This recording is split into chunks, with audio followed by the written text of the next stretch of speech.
Olá, pessoal, bem-vindos ao Despertos. Você está entrando em um programa onde o normal é ser desperto. Eu estou aqui com Maria C. Pereira, autora da série de livros O Sol Negro, e hoje nós vamos falar sobre os mistérios da Serra do Roncador. Tudo bem, Maria? Como vai você? Olá, Cris. Olá, todo mundo. Novamente, depois de uma paradinha de acho que quase 2 semanas, né?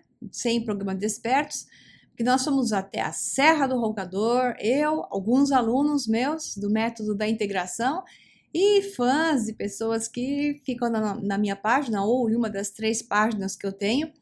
E até vou refazer aqui a lembrança de que eu tenho 3 páginas, que é a primeira, que é a mais, digamos, representativa, é o Sol Negro Livro, ou Sol Negro tracinho livro no Facebook. Estou escrevendo aqui embaixo para vocês, para ficar mais fácil de encontrar. A outra, que é uma página pessoal, Maria Pereda, que é uma página que está com o perfil lotado, né? Deu 5.000 pessoas, às vezes sobra um espacinho para introduzir mais um ou outro, mas o que é difícil, porque está lotada. E a página que vocês podem curtir e mandar perguntas tranquilamente, que é uma fanpage sem limite de pessoas nessa página, que é Maria Pereda M. C. Pereda. Aí não tem erro, qualquer um pode me achar por lá, ok? Então é só curtir e mandar mensagens que eu respondo assim que eu puder, dentro da possibilidade, porque está ficando cada vez mais difícil devido ao número de mensagens e atividades com os alunos e grupos de WhatsApp e tudo mais. Mas eu faço à medida do possível. E lembrando também que eu tenho um canal no YouTube que é o Sol Negro 11, tudo junto. Então é Maria Pereda.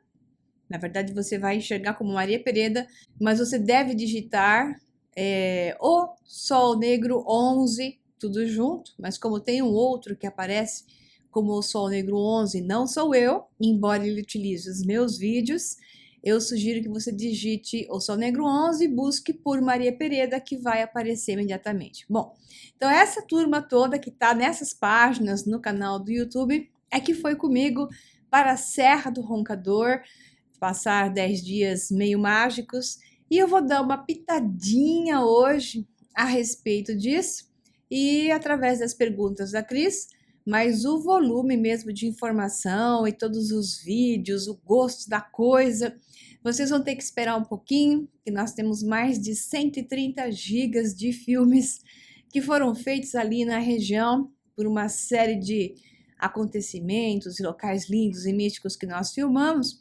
Então, vai demorar um pouquinho para editar, mas dentro de algumas semanas nós vamos estar postando um documentário com uma previsão de 1h30, por aí, lá no meu canal do YouTube e nas páginas que eu acabei de mencionar. Então, fica de olho que hoje nós vamos falar apenas de um pouquinho daquilo que nós vimos e da história ali do Roncador. Então, é com você, Cris.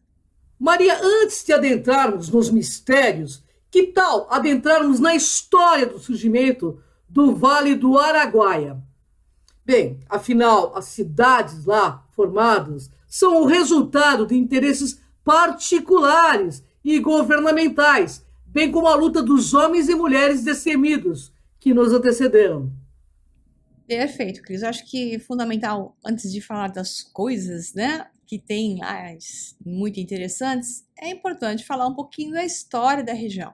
Então, eu peguei uma revista de Campinápolis, que é uma das cidades por onde nós estivemos. Nós estivemos em Nova Chavantina, Campinápolis e Barra do Garças. Então, ali é que a coisa toda se desenrola, né? Então, vamos lá. Eu vou contar um pouquinho do surgimento do Vale do Araguaia, que é o Rio Araguaia, que é o vale que pertence ao Rio Araguaia. Então vamos lá. Então, antes de adentrarmos na história de Campinápolis, eu estou lendo aqui o que está na revista da cidade de Campinápolis, tá? O objetivo dessa revista aqui, né, que claro vai sempre focar no que aconteceu na cidade de Campinápolis, eles vão dar uma ideia do que aconteceu no surgimento da civilização ali, das cidades ao redor do Vale do Araguaia. Aí eles colocam assim: As cidades aqui formadas são resultado de interesses particulares e, claro, governamentais, bem como de lutas de homens e mulheres destemidos que nos antecederam. Então, as entradas e as bandeiras do século 17 e 18, que é o que tem a ver com aquela, digamos, população local. Então, o Araguaia não nasceu ao acaso, ou melhor, o Vale do Araguaia, nas cidades ao seu redor. Interesses nacionais e até mesmo internacionais estiveram sempre presentes nos primórdios da ocupação e o desenvolvimento dessa região. Voltando aos séculos 17 e 18, a história narra que foram formadas 2 tipos de expedições para explorar o Brasil ainda desconhecido. Então, nós temos as entradas, que são um grupo organizado e apoiado pelo governo português, e as bandeiras, né? Então, grupos criados por particulares. Muito bem, você tinha então as entradas, novamente, que era um grupo organizado e apoiado pelo governo português, e as bandeiras, que eram grupos criados por particulares. A gente sempre ouviu falar dos bandeirantes, mas pouco sobre essas entradas, né? Então, esse grupo, as entradas, ele buscava expandir o território no país e foi o responsável pelo povoamento dos estados de Minas Gerais, Rio Grande do Sul e a descoberta de ouro em Minas Gerais, Goiás e no Mato Grosso. A segunda, que as bandeiras, que eram particulares, né, buscavam metais preciosos e a criação de índios para vendê-los como mão de obra barata no mercado escravagista. Ambas foram responsáveis pela interiorização do país. Provavelmente nesse período surgiram os primeiros habitantes do Vale do Araguaia. Desde as entradas e as bandeiras, essa região atraía gente de vários lugares do Brasil em busca de ouro e de índios. Em 1667, os bandeirantes Campos Bicudo e Bartolomeu Bueno da Silva, Bartolomeu Bueno da Silva, que é o pai, no caso, tinha 2 com o mesmo nome, e seu filho de mesmo nome, chegaram à região de Araés, local onde está situada a mineração NX Gold, no município de Nova Chavantina. Também atraído pelo ouro, mais tarde, Amaro Leite Moreira partiu da província de São Paulo, atravessou o Rio das Mortes e chegou à Cachoeira da Fumaça, situada no município de São Joaquim. Amaro Leite e seus homens encontraram vestígios de ouro num córrego que denominaram de Santo Antônio e resolveram ali se fixar. Deu-se início a um pequeno povoado, o primeiro da região, até que então não havia sido ocupada por civilizados. Então, como nós pudemos ver, isso tudo está ligado ao ouro, né? Então, sempre o ouro, pedras preciosas, especificamente ao ouro, foi então aquela parte dos interesses pessoais que gerou essa cidade, ou as cidades que estão sempre no Vale do Rio Araguaia. Então, é com você, Cris. Maria, a Serra do Roncador é conhecida por ser um local com muitos mistérios. Parte desta fama se originou com o desaparecimento de expedições e pesquisadores. Fale-nos sobre isso. Exato. Historicamente, ela é muito conhecida pelo desaparecimento do Coronel Fawcett, né? Então, vamos contar um pouquinho a saga do Coronel Fawcett, que, entre outros, que se fizeram famosos por lá e desapareceram, esse aqui eu acho que é o número 1. Então, como diz a revista, precisamente no século XX, o Araguaia despertou interesses nacional e internacional por conta da mística Serra do Roncador, das belezas do Rio das Mortes, das belezas do Rio das Mortes, do ouro existente na região e de promessas de encontro de cidades perdidas que levavam ainda mais ouro e grandes mistérios. Então, além até do Coronel Fawcett, tem os nazistas, como se sabe, até registrado isso, por volta de 1936, 1933 a 36, estiveram por lá, acompanhando a história de Fawcett e acompanhando a história de outros mapas secretos e por aí vai. Qual é a verdade, não sabemos, mas não deixa de ser muito Interessante. Diz aqui a revista. Com todo esse potencial a ser explorado de outros interesses, inclusive militares, a região passou a receber várias expedições apoiadas pelo governo, em virtude do plano de ocupação da parte central do Brasil.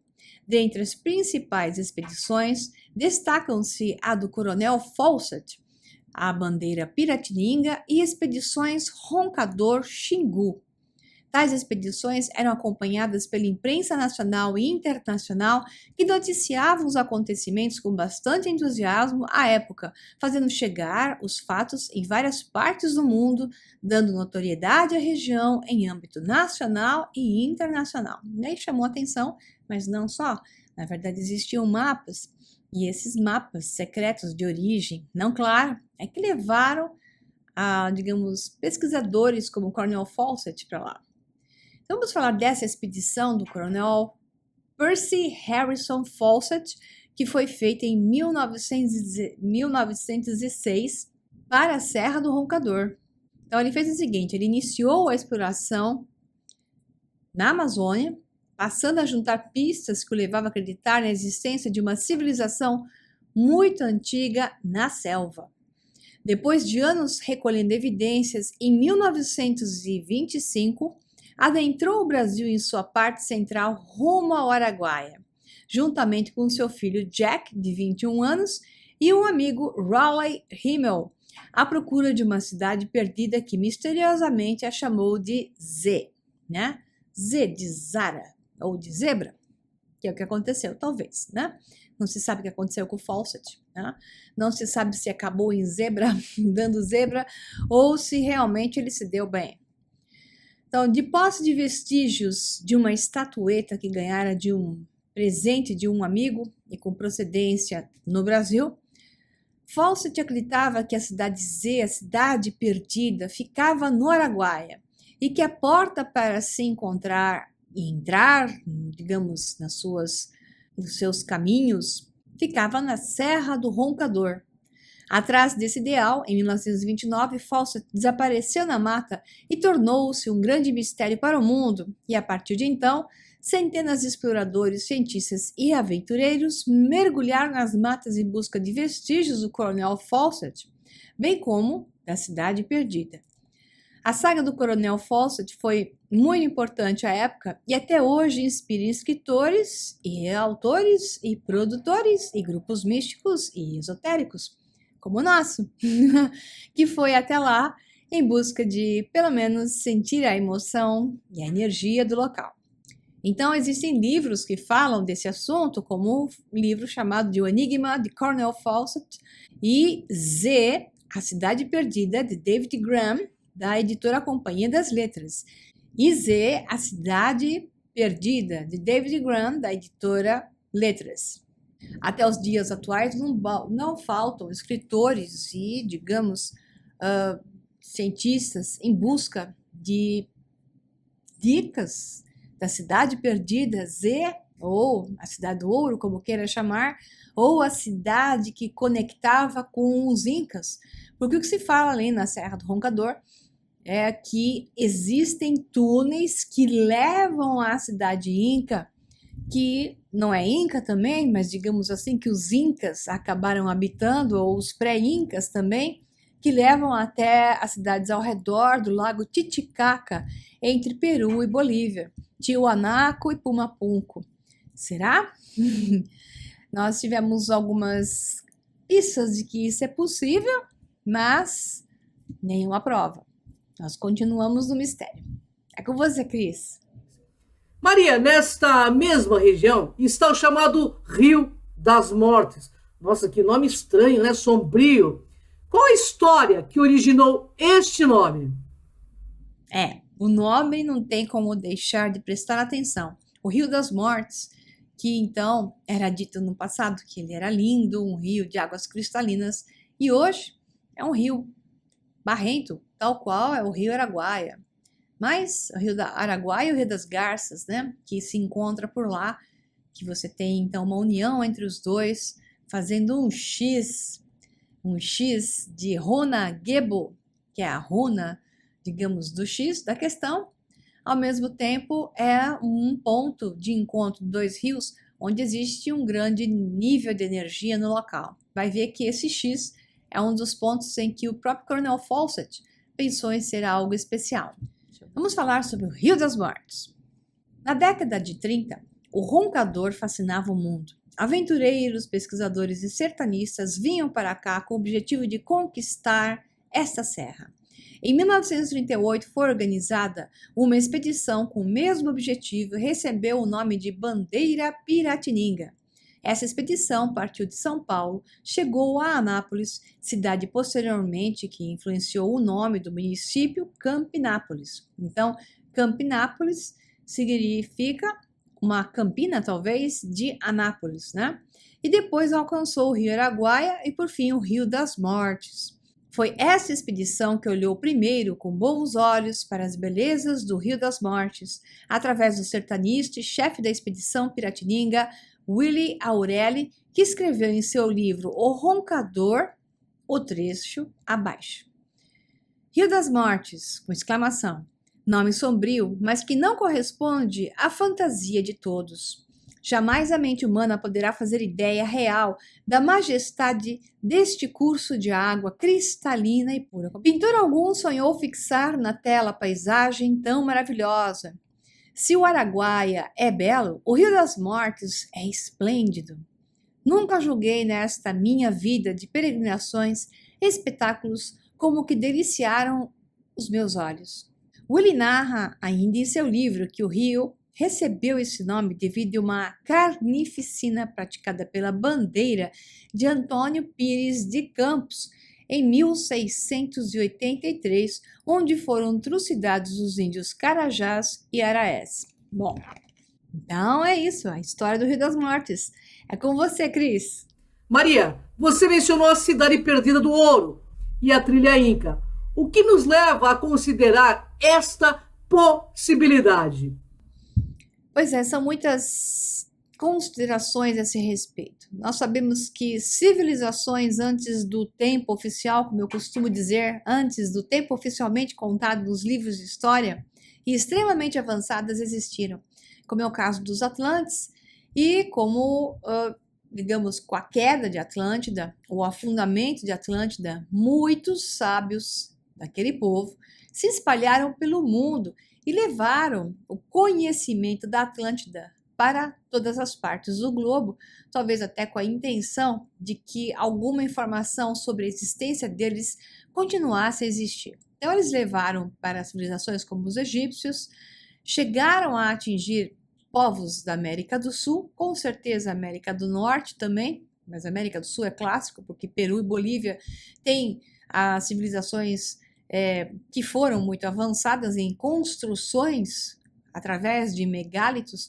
com cortes fantásticos de pedras, com tecnologia avançada, com posicionamento, digamos, astronômico, que não é a coisa que um Inca poderia ter feito com enxadinhas de cobre, talvez, e metais menos nobres. Então, não é possível que você tenha, nem com enxadinhas de ferro, conseguir cortar aquelas pedras com tamanha precisão. Havia tecnologia no passado da humanidade e essa tecnologia mostra um conhecimento em comum dos dois lados, dos dois hemisférios da Terra, dos seus dois lados, Oriente e Ocidente. Você vê uma reprodução de um mesmo conhecimento com os mesmos princípios. Portanto, obviamente, havia condições com essa tecnologia imediatamente pós-Atlântida ou até durante a época da Atlântida de fazer passagens subterrâneas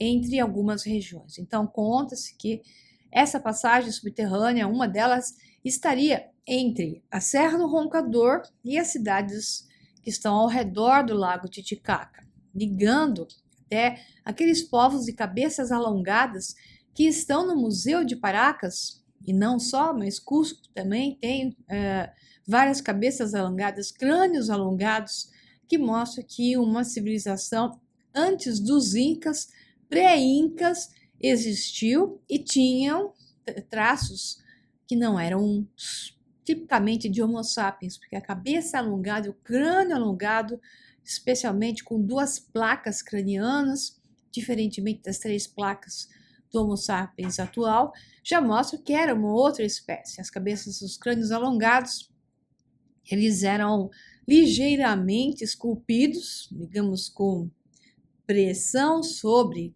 a caixa craniana, mas existem várias múmias de crianças, e não são poucas, são dezenas dessas múmias, porque são centenas de esqueletos desses dos crânios alongados, especialmente o que mais durou são os próprios crânios alongados, que estavam na região e foram escavados, e tem muito mais sendo escavado, e encontraram-se crianças e até bebês que já tinham esse crânio alongado. Então, provavelmente, eles faziam até, por uma questão estética, alguma deformação no crânio, porque existem variações, um pouco mais parecendo arredondado e um pouco mais alongado, mas muitas crianças, bebês com o próprio crânio alongado, sem ter sido deformado.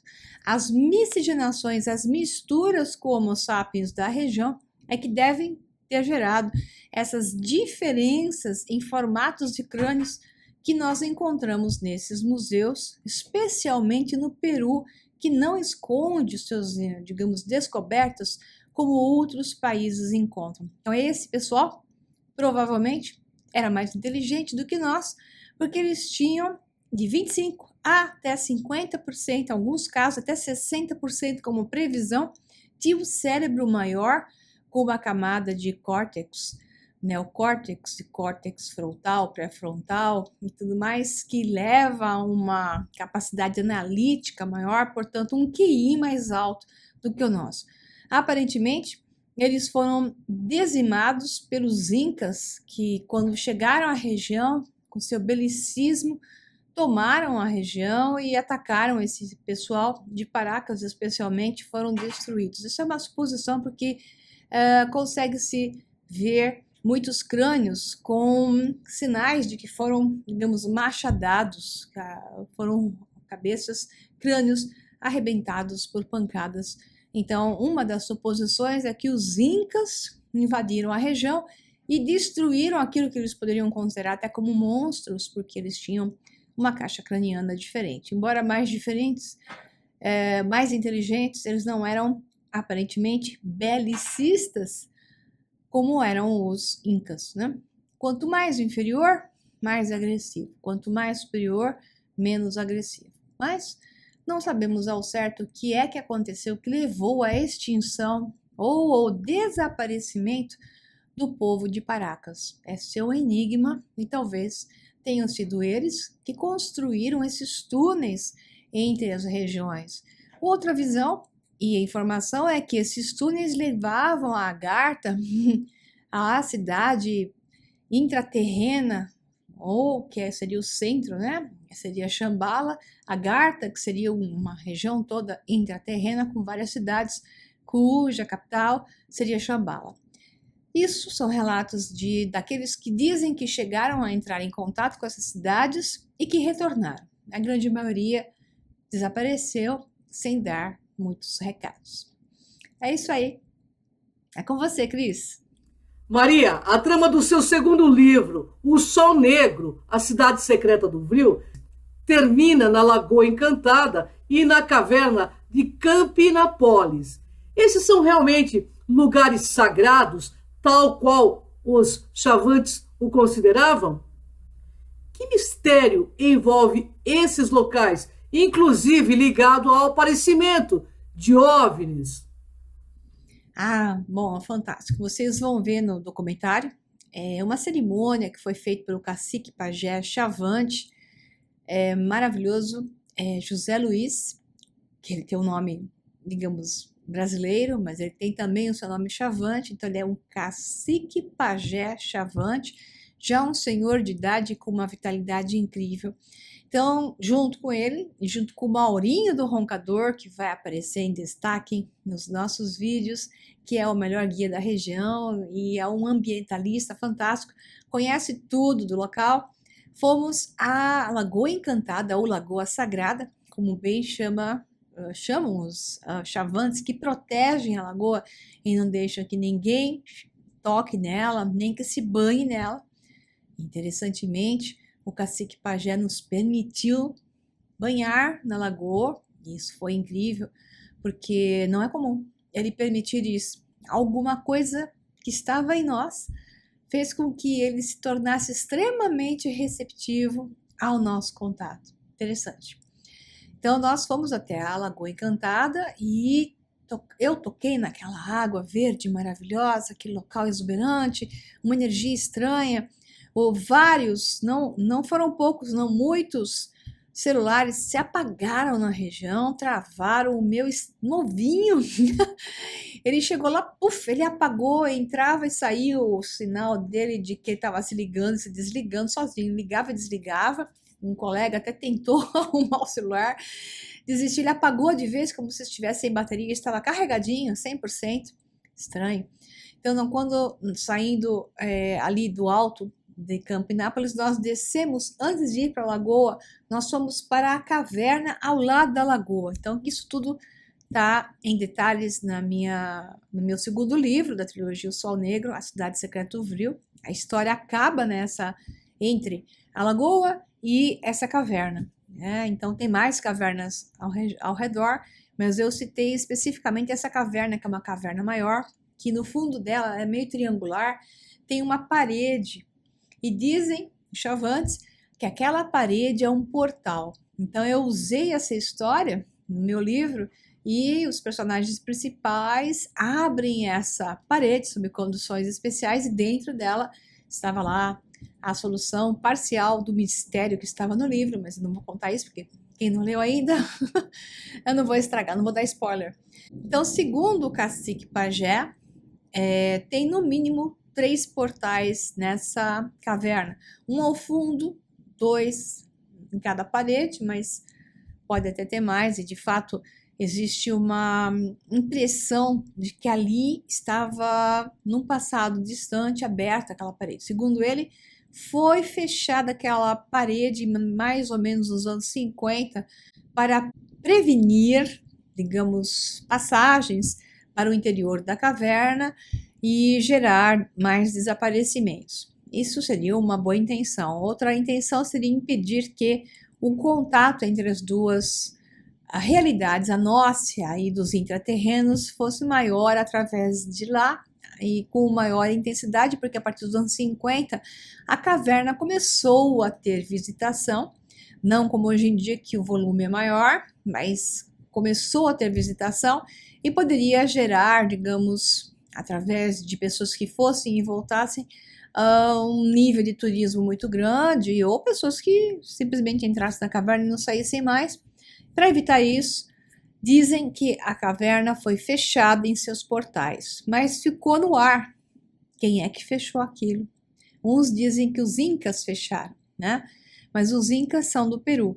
Esses incas não seriam especificamente o povo inca atual, e sim também os descendentes de um povo mais avançado que teria o conhecimento dessas informações, coisa que os incas hoje já não têm mais, perderam essas informações no tempo, mas que, então, esses mais avançados fizeram o fechamento do local.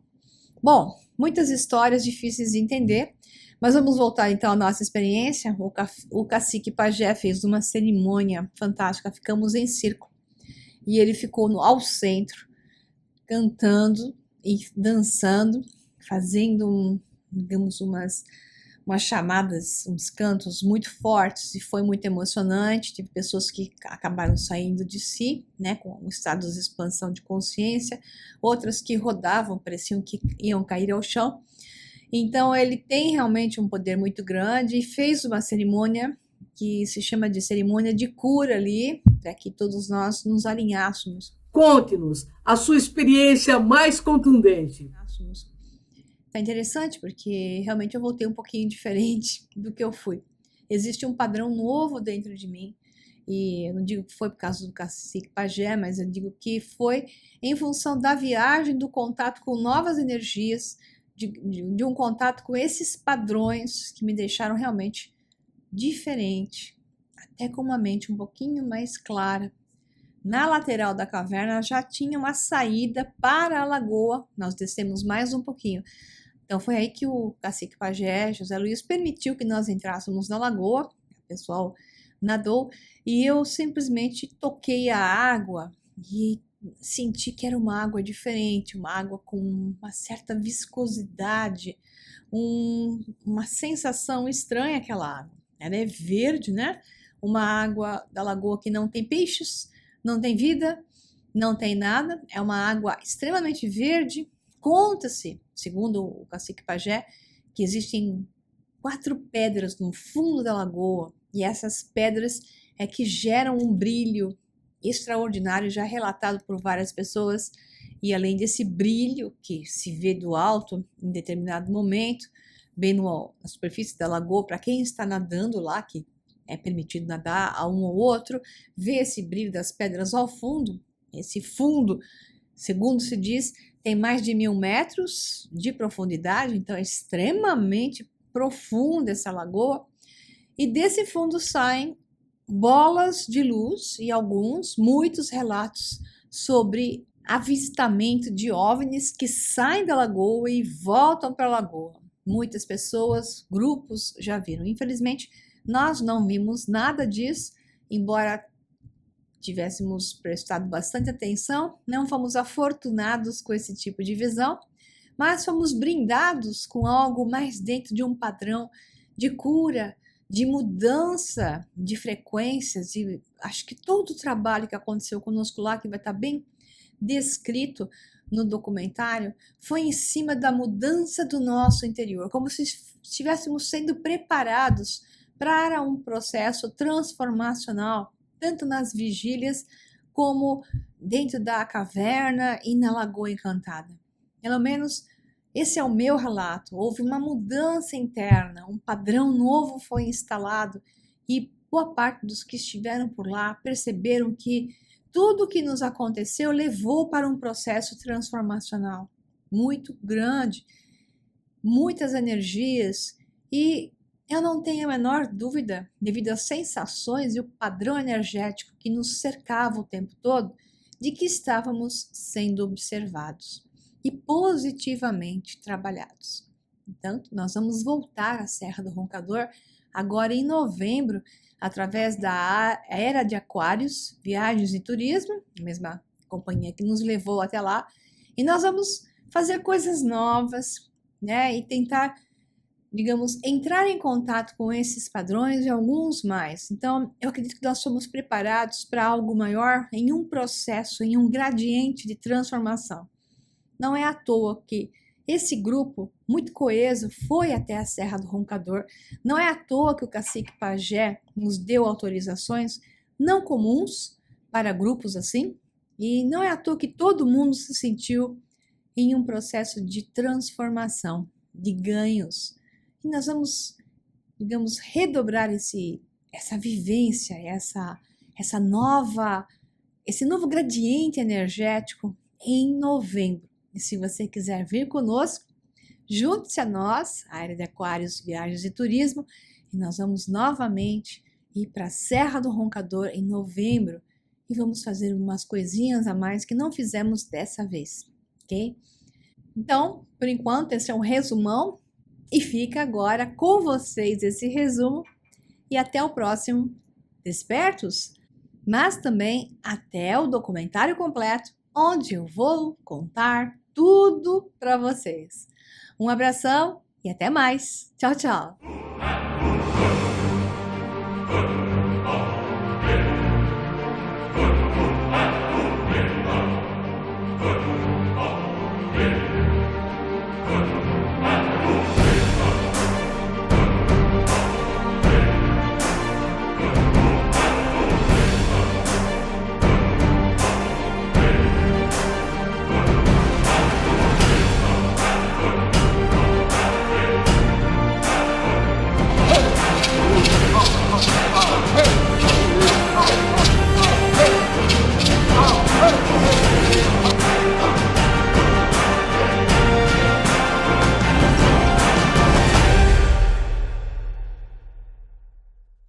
Gratidão, Maria Pereda, gratidão aos nossos telespectadores e internautas.